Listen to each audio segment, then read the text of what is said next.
diejek orang kita, dihina orang kita, maka kemudian kita lihat dulu riwayat Imam Ahmad, jangankan Rasulullah, jangankan para sahabat, rupanya Allah Ta'ala pun dalam Quran juga diejek oleh Yahudi dan Nasrani. Apa kata orang Yahudi? Allah kalian itu adanya Tuhannya. Tuhan yang kalian sembah itu ada anaknya bernama Isa. Kata mereka begitu. Padahal rupanya turun-temurun dunia ini tidak adanya kita Bapak Ibu yang lepas dari omongan, ejekan, cacian, makian, hinaan dari manusia.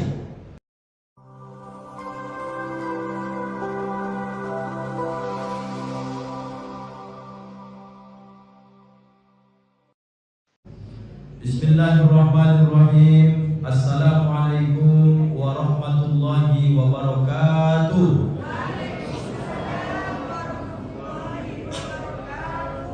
Alhamdulillahirabbil alamin wa bihi nasta'inu ala umuri dunya waddin. Tsumma shalatu wassalamu ala asyrafil anbiya'i wal mursalin sayyidina wa maulana Muhammadin wa ala alihi wa sahbihi wa sallim ajma'in. Subhanaka la ilma lana illa ma 'allamtana innaka antal alimul hakim.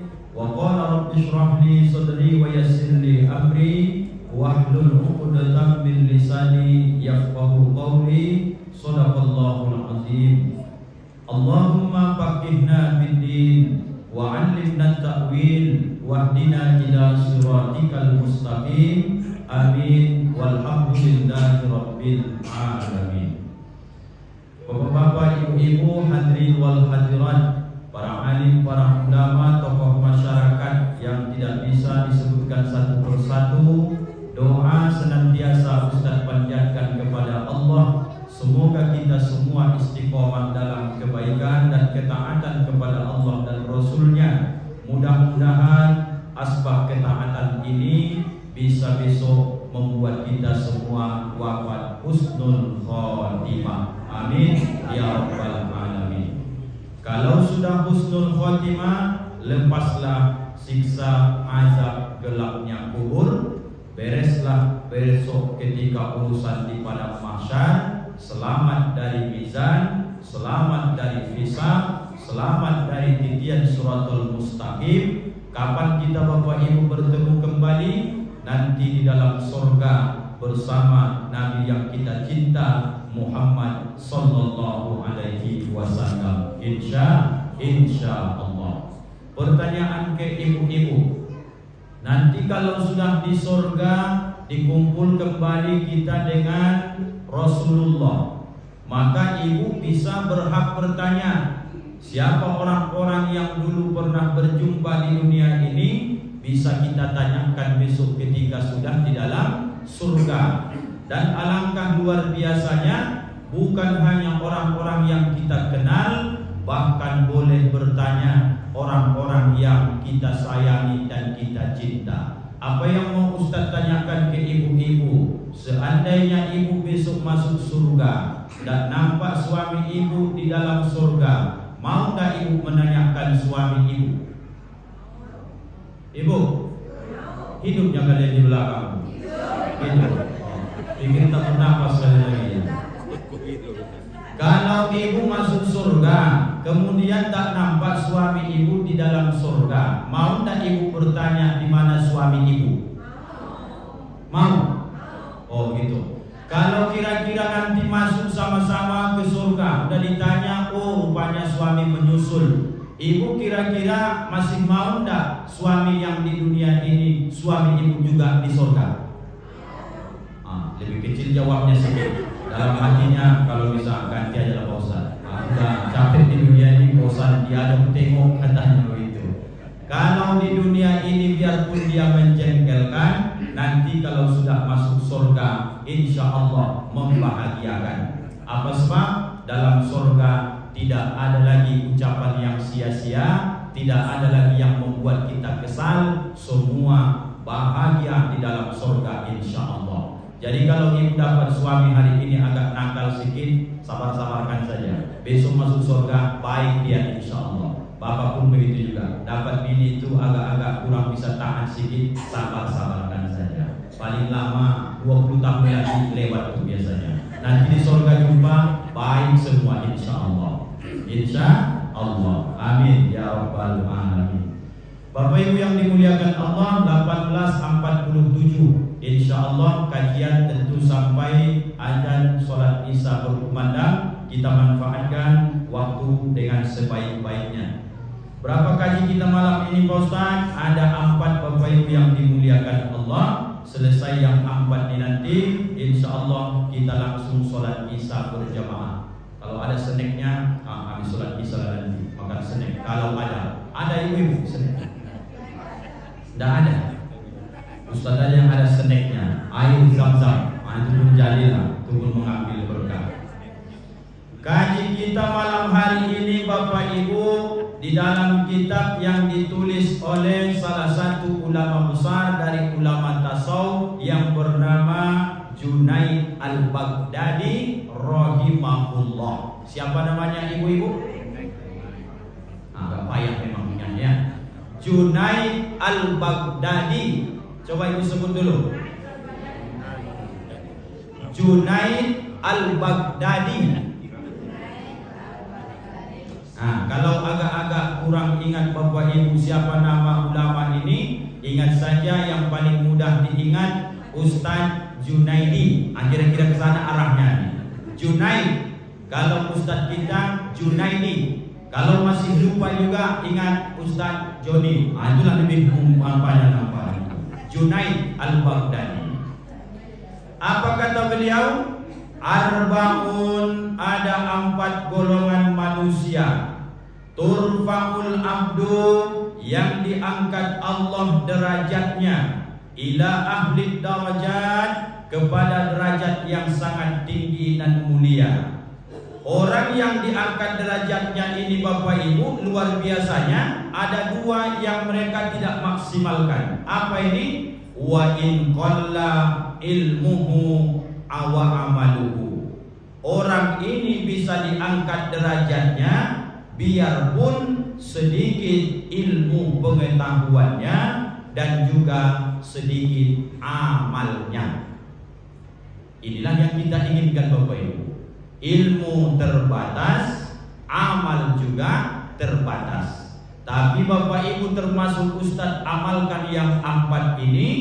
Biarpun ilmu kita terbatas sedikit, amal kita pun mungkin hanya yang wajib-wajib saja. Insya Allah ahli darajat akan Allah angkat, muliakan derajat kita insya Allah. Yang pertama kata Junaid Al-Baghdadi, al-hilmu adalah orang yang punya sifat hilim. Apa hilim nih Pak Ustaz?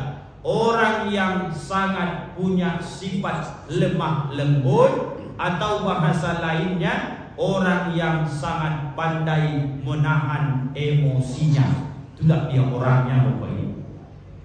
Tanya lagi ibu dulu nih, Bapak di rumah gampang emosi atau tahan amarahnya dia pandai? Kata ibu di belakang, emosian aja itu Pak Ustaz, bikin tukang sini. Ibu dapat suami yang suka emosi, temperamental, atau suami ini memang orangnya pandai menahan emosi. Sebahagian dapat yang memang temperamen, gampang marah, tapi sebahagian dapat yang memang pandai dia mengontrol amarah emosinya. Orang yang laki-laki, perempuan yang pandai menahan emosi, Bapak Ibu, orang ini sangat mulia di hadapan Allah Subhanahu wa ta'ala. Bapak Ibu, hafal enggak Asmaul Husna yang 99? Kita anggap hafal supaya cepat kaji kita ini, ya kan Bu? Kalau dites nanti habis waktu kan?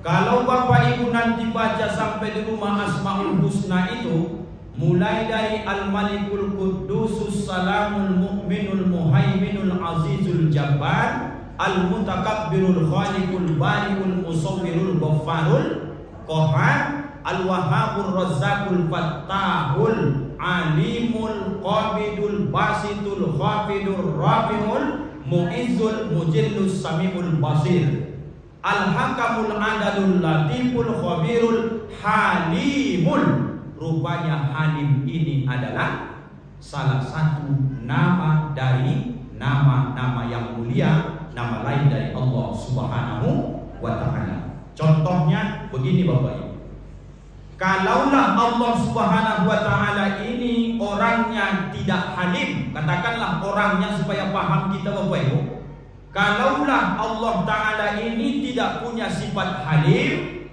gampang marah, maka Bapak Ibu semua hamba-hamba yang tak sholat dia matikan semua, dia marahi. Kan begitu ceritanya. Siapa yang berdosa langsung kena panu, dikutuk sama Allah, habis kena panu umpamanya semua. Tak sholat zuhur, bisul satu, takutlah orang semua jadinya. Artinya Bapak Ibu, karena Allah ini punya sifat halim, maha lemah lembut, Allah ini menahan amarahnya. Karena sayangnya lah Allah kepada hamba. Tengok, yang tak sholat pun tetap dikasih Allah makan, minum, rumah. Malah kadang kacau pikiran Bapak Ibu yang sudah rajin sholat, malah Pak Ustaz yang tak ke masjid tu yang ku tengok yang banyak hartanya. Makin kacau pemikiran Bapak Ibu yang dimuliakan Allah. Ada begitu Bapak Ibu? Oh, ada juga. Lengkap juga kita semua. Apa ditanya selalu ada Bapak Ibu yang dimuliakan Allah. Mengaku lebih bagus. Pak Ustaz, ndaknya pernah ku tengok ke masjid, ndaknya pernah ku tengok sholat, puasa Senin Kamis, jangan cerita Ramadan pun tak dia kerjakan. Jelas-jelas Ramadan pun dia buka kedainya Pak Ustaz. Tapi tengok ya, anak-anaknya pintar-pintar Pak Ustaz. Kebun sawitnya sering asal ada orang beli jual, dia yang beli. Tiap tahun hartanya bertambah Pak Ustaz. Rumahnya tengoklah begitu besarnya, alhamdulillah. Tengok kebun sawit makin luas, mobilnya pun besar. Tambah lagi Pak Ustaz, saking sejahteranya bininya pun besar. Kira-kira begitulah Bapak Ibu. Jangan iri hati menengok orang yang tidak taat kepada Allah. Biarpun dia dapat banyak nikmat, itu namanya bukan nikmat, tapi namanya istidraj. Itu adalah nikmat yang diulur Allah supaya makin jauh dia makin durhaka kepada Allah. Apa kata dia besok? Tengoklah, seorang putih itu rajin ke masjid Tuhan, mobilnya saja masih kredit, rumahnya tak ada. Tengok aku, tak pernah aku ke masjid, rumahku ada, mobilku cash, kebun sawit ada. Mana buktinya Allah tuh sayang lebih sama aku ketimbang ustaz-ustaz tuh? Begitu besok dia akan kata, padahal dia tak sadar dia sedang Allah permainkan dalam Quran. Sanastadrijuhum wa umli lahum inna kaidi matin. Akan aku permainkan permainan ini kata Allah. Kau tak solat, badanmu ku buat sehat. Kau tak solat, harta tetap ku kasih. Kau tak solat, tetap juga rezekimu lancar. Sampai besok kau tak ibadah, mati tak ibadah, besok kalau di akhirat tak perlu lagi ditimbang, langsung disepakkan malaikat itu ke neraka jahanam. Selesai cerita. Jadi ibu-ibu, jangan sampai terkacau pikiran kita menengok orang yang tak ibadah lancar-lancar saja, sebenarnya hatinya sedang sengsara. Kenapa ayah Oman sholat? Jawabnya supaya tenang. Jangan salah artikan Bapak Ibu, aku sholat Pak Ustaz supaya kaya. Nah, kalau Bapak mau kaya, berdagang Bapak, buka kebun sawit luas-luas, kaya besok. Kalau mau sholat ke Masjid Al-Hidayah, itu yang kita dapat, orang yang tak dapat. Apa itu? Masuk ke rumah Allah nih, ketenangan hatilah didapat. Saking tenangnya, berapa banyak orang yang jangankan mendengarkan ceramah, sholat pun banyak orang bisa tidur. Bapak Ibu yang dimuliakan Allah, ciri-ciri orang tenang pasti bisa tidur. Kalau Bapak Ibu sakit, mana bisa Ibu tidur? Bapak tidur. Maka kalau tenang tertidur. Asal sudah mau ceramah Ustaz, Assalamualaikum warahmatullahi wabarakatuh, Ibu pun tercemana model mata tu di belakang 5 watt, langsung baca doa Bismikallahumma ahya wa bismika wa amun. Itulah perjuangan itu Bapak Ibu. Tengok sifat halim ini. Kalau Bapak Ibu mempunyai sifat halim termasuk ustaz, diejek orang kita, dihina orang kita, maka kemudian kita lihat dulu riwayat Imam Ahmad. Jangankan Rasulullah, jangankan para sahabat, rupanya Allah Ta'ala pun dalam Quran juga diejek oleh Yahudi dan Nasrani. Apa kata orang Yahudi? Allah kalian itu adanya Tuhannya. Tuhan yang kalian sembah itu ada anaknya bernama Isa. Kata mereka begitu. Padahal rupanya turun-temurun dunia ini tidak adanya kita Bapak Ibu yang lepas dari omongan, ejekan, cacian, makian, hinaan dari manusia.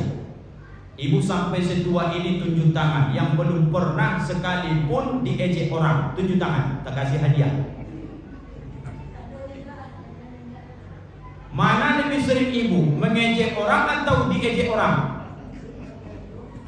11-12 lah kira-kira Bapak Ibu. Pagi ngejek orang, siang kita diejek orang, kira-kira begitu. Balance namanya. Jangan sampai lebih sering mengejek daripada diejek.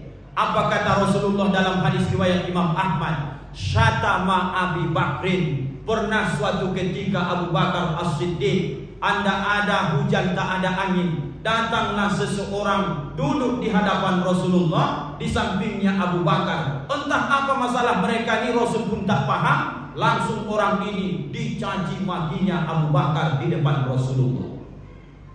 Dicaci maki sekali, Abu Bakar diam, tak melawan dia. Rasulullah tersenyum. Kali kedua karena Abu Bakar minta membalas, makin geram orang ini, dicacinya balik lagi. Abu Bakar memilih diam, Rasulullah tersenyum. Kali ketiga orang ini juga makin geram menengok orang yang dicaci tak melawan. Kita begitu Bapak Ibu. Kita sudah geram menengok orang ini, bertinju pun bertinju jadilah. Kita ejek, kita caci, kita hina di depan kita orang ini, tak melawan-lawan. Kira-kira pening tak Bapak Ibu? Pening kita kan? Ayo, main kita. Bahasa orang Medannya begitulah kira-kira. Tapi orang ini tak melawan, diam aja dia. Makin palak kalau bahasa orang Medannya, makin bodoh awak nengoknya. Kalau berani mainlah, diam aja dia. Dia memilih tahan amarahnya. Kali ketiga Abu Bakar dihina orang ini, dijawabnya lah. Begitu Abu Bakar menjawab hinaan orang ini, langsung Rasulullah berdiri meninggalkan Abu Bakar dengan orang yang mencaci maki tadi. Makin sedihlah perasaan Abu Bakar. Ditinggalkannya orang yang mencaci, dikejarnya Rasulullah dari belakang. Berjumpa dengan Rasulullah. Inilah ilmu yang harus kita pahami malam hari ini. Apa kata beliau kepada Rasulullah? Wahai Rasulullah, iya kata Nabi, saya di depan engkau dihina orang, aku sudah sakit hatiku, tak kujawab karena menghargai kemuliaanmu. Di sampingku ada engkau ya Rasulullah, malah engkau tersenyum seolah-olah mengejek. Hancur perasaanku ya Rasul. Kali kedua Rasul masih tersenyum, hatiku sudah berkeping-keping, sakit betul ya Rasulullah. Kali ketiga begitu ku bela diriku, malah kau tinggalkan aku ya Rasulullah. Apa ilmu yang sebenarnya aku peroleh hari ini ya Rasulullah? Apa kata Rasulullah?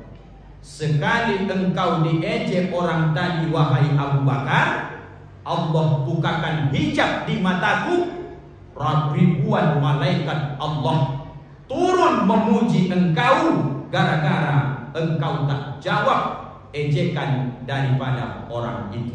Aku senang, maka aku tersenyum melihatmu didoakan ribuan malaikat wahai Abu Bakar.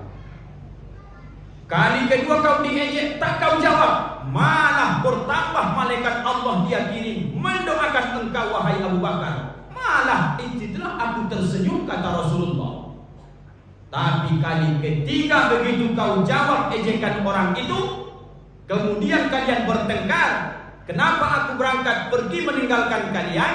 Karena begitu kau marah, kemarahan itu asalnya dari setan. Maka begitu kau jawab, maka kemudian malaikat semua berterbangan yang datang di samping kalian berdua adalah setan. Aku tak ingin duduk bersama dengan setan, maka aku pergi tinggalkan kalian, kata Nabi kita Muhammad sallallahu alaihi wasallam. Bahasa orang Medannya Bapak Ibu, biarlah awak memilih diam asal menang kalau bahasa kami. Biarlah orang mengatakan kalau kita tidak jawab kita lawan, tak berani berarti tak ada mentalnya. Sekalipun kita benar, hindarkan berbantah-bantah, hindarkan berdebat, apalagi sampai kita dihina orang, tak usah dibalas, tapi cukup saja jangan kau layani, kau tinggalkan saja dia, sebagaimana Nabi contohkan dalam riwayat Imam Ahmad. Bisa tidak kira-kira ibu amalkan di sama bapak di rumah? Tak yakin saya Bapak Ibu, yakin amalan ini. Kalau sudah bertengkar bapak dengan ibu, suami dengan istri di rumah, kalau sudah makin naik emosi, nampak betul memang setan itu meniup-niup kita. Tengok Bapak Ibu, orang emosi, omongannya tak terkontrol, tangannya pun tak terkontrol, kakinya pun tidak terkontrol, karena emosi itu ditiup setan. Asal setan itu diciptakan adalah dari api. Maka kalau ibu tak bisa membendung amarah, diajarkan oleh Rasulullah, kalau kau sedang marah berdiri, duduk dulu kau, kata Nabi. Kalau duduk belum tenang juga, berbaring dulu kau, kata Nabi. Berbaring pun Pak Ustaz masih meninju lantai nampaknya nih, cepat kau berangkat kamar mandi, ambil air wudhu, karena airlah yang bisa memadamkan api Bapak Ibu. Itunya ibu amalkan di rumah. Aku lakiku Pak Ustaz gampang aja, cepat aja tangannya. Kadang marah sedikit, tinjunya lemari, jebol. Biarkan saja. Nanti kan setelah dia sadar, dia juga yang mengganti. Iya kan Bu? Atau nanti suami ini gampang, sedikit-sedikit marah, banting nanti peralatan, banting piring. Biarkan saja, tonton saja. Yang penting ibu jadi penonton yang baik, jangan jawab sepatah kata pun, tonton saja. Udah habis dipecahkannya semua, baru ibu agak tenangkan sedikit, tinggalkan dia. Cuma kayak gitu bang, gitu aja ibu bilang sekali, baru ibu pergi.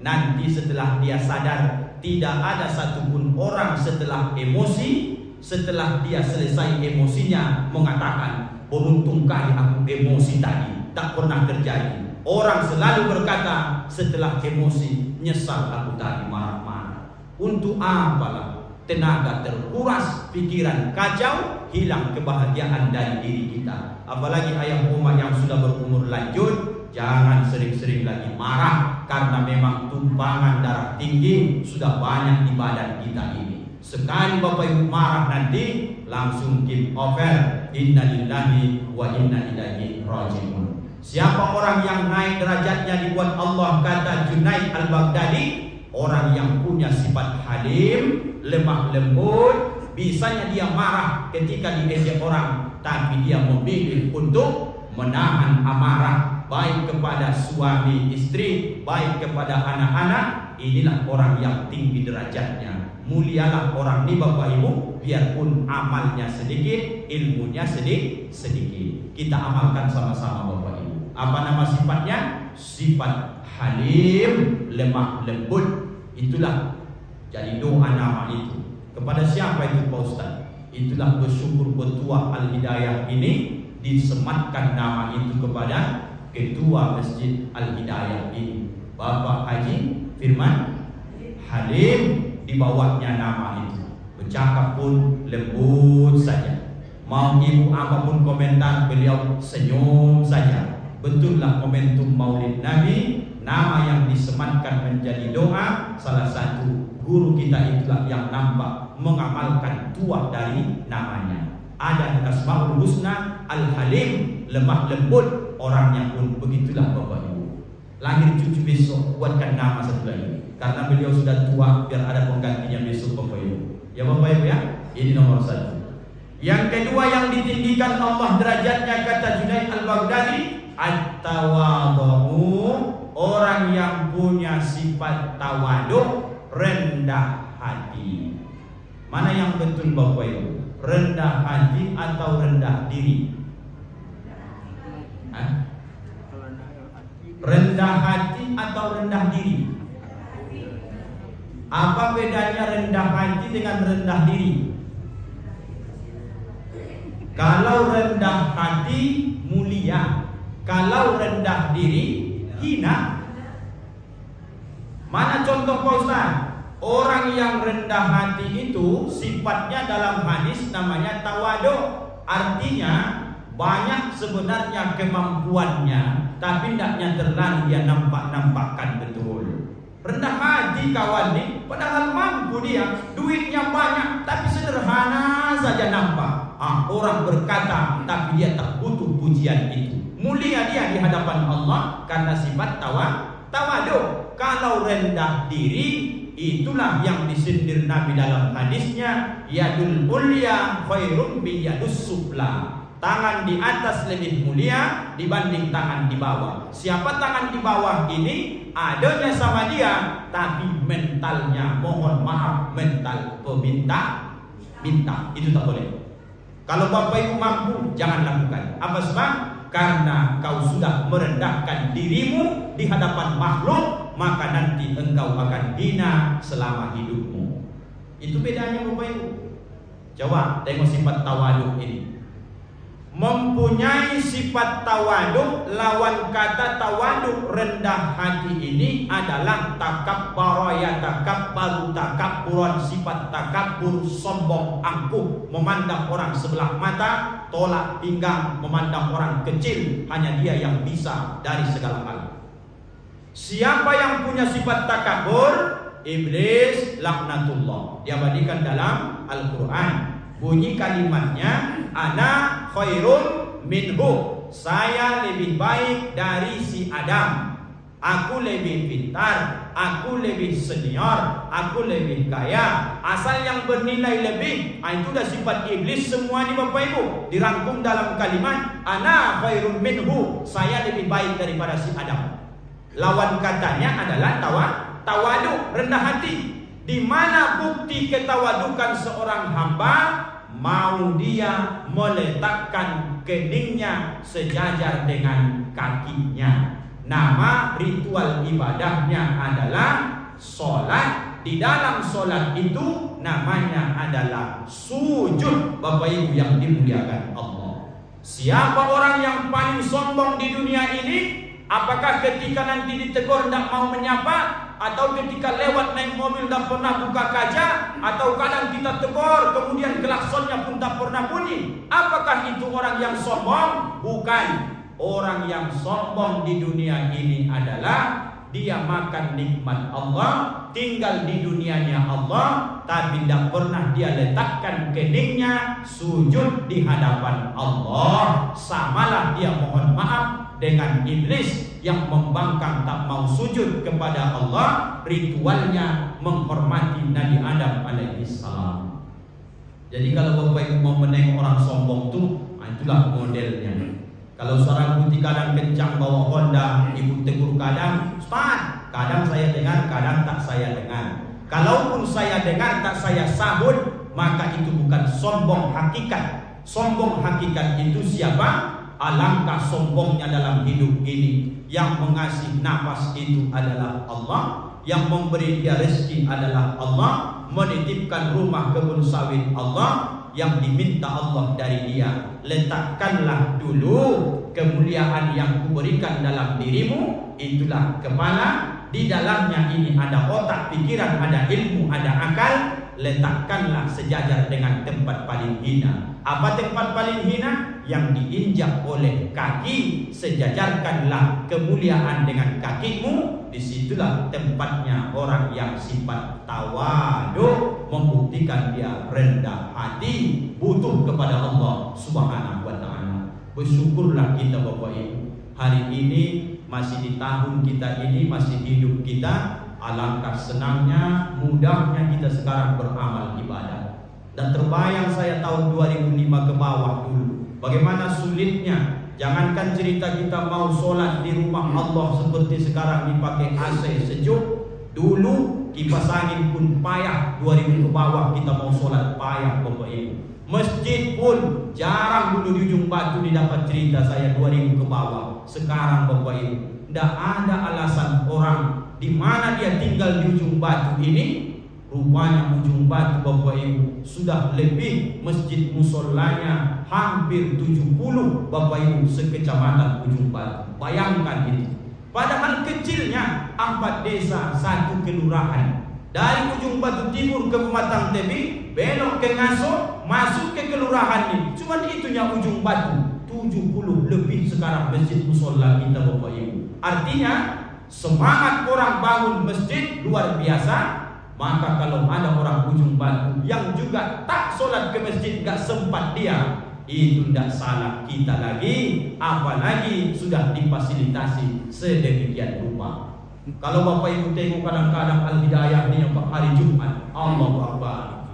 Kalau saya dapat kiriman dari Ustaz Harun kadang-kadang mau limpah sampai ke teras-teras kita, mau limpah sampai dibentang ke parkiran kita. Tidak bisa parkir Honda macam kayak biasa Bapak Ibu. Kalau ibu-ibu yang pernah juga bagikan makan siang itu luar biasa ramai. CCTV kita ada, difoto, diposting kadang. Pertanyaan Bapak Ibu, kalau hari Jumat bisa seramai itu, dan itu juga adalah orang ujung batu, kalau di hari-hari biasa, di mana mereka semua Bapak Ibu yang dimuliakan Allah? Kata ibu di belakang, berzikir di rumah Pak Ustaz. Berbaik sangka sajalah kita Bapak Ibu. Nanti sakit pula pikiran kita mikirnya kan? Ustaz mau menyampaikan begini saja. Kalau seandainya 5-nya kita di rumah itu, ayah sama oma suami istri punya anak 3. Maksudnya Ustaz, paling tidak amankanlah rumah masing-masing. Yang laki-laki dorong, suruh, ajak, tarik tangannya supaya dia sholat ke masjid Al-Hidayah. Yang anak-anak gadis kita pastikan juga mereka itu sholat di rumah. Artinya kata kuncinya Allah tidak main-main dalam Quran. Ku anfusakum, pelihara dirimu, wa ahlikum, dan anggota keluargamu, naro, dari siksa api neraka. Satu di rumah itu yang tak sholat, itulah Bapak Ibu pangkal murka Allah turun ke rumah kita. Jadi kalau ada anak Bapak Ibu yang sepele tentang sholat, bertengkar Bapak Ibu hari itu pangkal pertengkaran itu dari anak yang tak sholat. Itulah tuh sesungguhnya Bapak Ibu. Jangan macam yang datang ini terlalu aktif nih Bapak Ibu. Mohon maaf kalau ini agak-agak berbahaya sedikit, maklumi saja. Fokus kembali Bapak Ibu. At-tawadhu, sifat tawadhu ataupun rendah hati, menunjukkan kerendahan hati di hadapan Allah. Mampu kita letakkan kemuliaan sejajar dengan kehinaan yang diciptakan Allah, yang diinjak-injak oleh kaki kita. Itu nomor 2. Yang ketiga Bapak Ibu, as-sakha'u, sifat pemurah. Bagaimana Pak Ustaz sifat pemurah ini? Biasakan Bapak Ibu memberi tanpa ada embel-embel. Itu maksud sakho kalau dalam bahasa Arab. Kenapa tidak usah sebut sodakoh? Karena sodakoh peluang riya sum'ah ada. Yang diangkat derajatnya itu kata Junaid al-Baghdadi, orang yang punya sifat sakho. Sakho itu dalam bahasa Arab diartikan orangnya pemurah, gampang kasihan menengok orang susah, dan setelah dia memberi tidak pernah ada embel-embel di belakang. Ada orang kadang ngasih, kau bilanglah terima kasih, kau tidak pandai kau berterima kasih, kata dia. Saho tidak butuh dia itu. Amalan siapa ini? Sayyidina Ali karramallahu wajhah, menantu Nabi kita Muhammad sallallahu alaihi wasallam. Kalau Sayyidina Ali memberi, apa kata dia sama orang ini? Terserah engkau. Kau mau terima kasih, ya. Gak terima kasih pun, dah apa-apa. Saho ini kajian terkhusus bagi nanti calon-calon anggota dewan kita ini. Sebenarnya di kesempatan lain nanti akan kita tengok mereka dan akan disampaikan kembali kaji ini. Karena sekarang masuk bulan 12 besok, banyak orang-orang dermawan nih Bapak Ibu. Banyak orang-orang mau bersodakoh nih Bapak Ibu. Yang cemana Pak Ustaz itu? Ingatkan dia. Sahabat, apakah kalau ku terima 10 kilo beras ini ada embel-embelnya? Coblos nomor sekian, kata dia. Berarti tidak jadi dia naik derajatnya besok. Biasanya orang begitu kalah tuh Bapak Ibu yang dimuliakan Allah. kecuali dia memang dermawan, sifatnya suka memberi tanpa ada embel-embel di belakang. Terakhir nomor 4, wa husnul khuluq, baiknya akhlak seseorang, dia nampak kemuliaan itu dari sifat-sifat yang dia tonjolkan dalam kehidupan sehari-hari. Yang nomor 3 dan 4 tak bisa kita bahas, paling tidak kisi-kisinya sudah Ustaz berikan. Kalau ayah Oma merasa ilmu kita terbatas, amal kita pun sangat-sangat sedikit, bisanya kita mulia di hadapan Allah. Apa caranya tadi? Nomor 1, sifat kita adalah lemah lembut, tahan emosi kita, jangan suka berdebat, jangan suka membalas cacian makian orang. Yang kedua, sifatnya rendah hati. Yang ketiga, sifatnya pemurah. Yang keempat, sifatnya bagus akhlaknya, perilakunya. Ini saja Bapak Ibu yang dimuliakan Allah yang bisa disampaikan dalam kesempatan ini. Tentu dalam penyampaian pastilah ada kesalahan, kehilapan, keterbatasan ilmu, kebodohan kami. Mungkin dalam penyampaian ini banyak salah, maafkan Ustaz dunia dan akhirat. Maaf Bapak Ibu. Alhamdulillahirabbil alamin. Kita tutup dengan doa kafaratul majelis. Subhanakallahumma wa bihamdika asyhadu an la ilaha illa anta astaghfiruka wa atubu ilaik. Assalamualaikum warahmatullahi wabarakatuh.